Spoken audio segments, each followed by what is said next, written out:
Happy snow day, everyone. Jackie has a gray hair, and we're pretty sure it was from Trevor Lee. What the hell is happening? Day 28 and a half. We're doing this halfway through the day because we have an event tonight. Speaking of Trevor Lee, the worst person in the Utah legislature, and I mean that. HB 88, eligibility first, humanity second. This bill will restrict any undocumented Utahn from any kind of public assistance at all. That includes things like domestic violence help, vaccines, kids that need healthcare because they have cancer. Food banks will have to have two separate piles of food, one that comes from state or federal assistance and one that is purely charitable donations.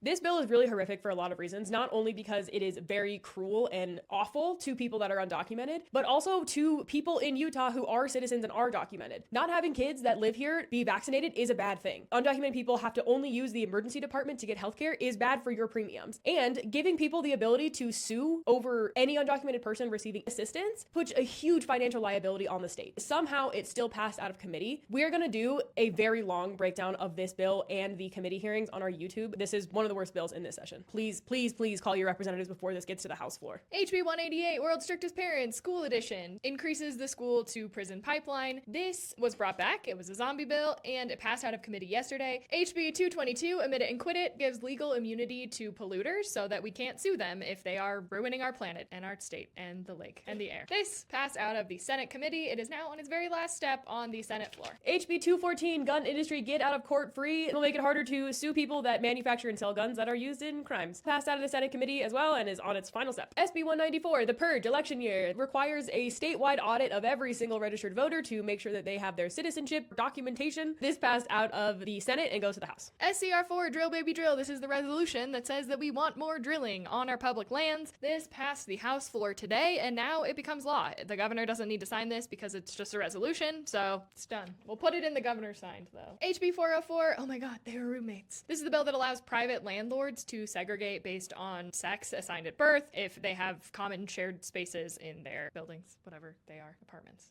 Well, whatever. It moves to the Senate floor. This is the last step in the process for this bill, so contact your senators. SB 65, trust us, we'll fund schools, would take the current earmark on taxpayer money that is supposed to fund schools and put that all into the general fund, and we will just hope the legislature decides that they want to fund schools. Both Republicans and Democrats voted against this bill on the Senate floor, but it still passed. There is opportunity to kill this bill, hopefully in the House, so call your House representatives. HB 84, syllabus, student ID, sidearm. So this bill has changed quite a lot since we first talked about it. Originally, this would allow anyone to open carry on a campus, but then they were talking about how having people open carry on a college campus will lead to a lot of anxiety for professors and for other students and faculty, which makes a lot of sense. Now, this just goes back to the way that this used to be in Utah. You can concealed carry on any campus in Utah, but you cannot open carry on campus. This bill passed the House floor today. SB 174, first, do no thanks, allows doctors to refuse to provide certain medical services to patients because of moral or religious beliefs. This is a really bad bill and would mean that people could not get certain medical procedures because they don't want to. This would have a big impact in rural communities where there aren't other doctors where people can just go to receive services if a doctor refuses to care for them. This actually died in committee today on a tied vote, 3-3 and one person absent, that being Senate President Stuart Adams. This is going in the graveyard for now, but it is likely this bill is actually going to come back, so we will keep an eye on this. Graveyard a growing. HB 141, family separation tax. This is the bill that essentially puts a tax on immigrant families because if you don't have the quote-unquote right type of ID and you try and send money internationally, you have to pay an extra 2%. Got assigned to a Senate committee. HB 244, snitches get no stitches. This would give basically like immunity to any employee who wants to cooperate with federal law enforcement like ICE. They cannot be retaliated against by their employer for doing that. Assigned to committee. HB 471, papers, work, and paperwork. Puts new work requirements in place for Medicaid and for SNAP recipients. It would also add more data sharing agreements between these agencies and ICE. Oh, and it also adds additional verification for citizenship in order to get food stamps and Medicaid for children that are sick and hungry. Assigned to a committee. HB 495, literal life and death. This is our bill that has to do with death sentence cases. This would make it easier for the state to execute more people and makes the process a lot harder for people that are intellectually disabled that are facing the death penalty or potentially facing the death penalty. This got assigned to a committee. Do it together. Remember we used to do that? You guys remember when we used to do these outros together?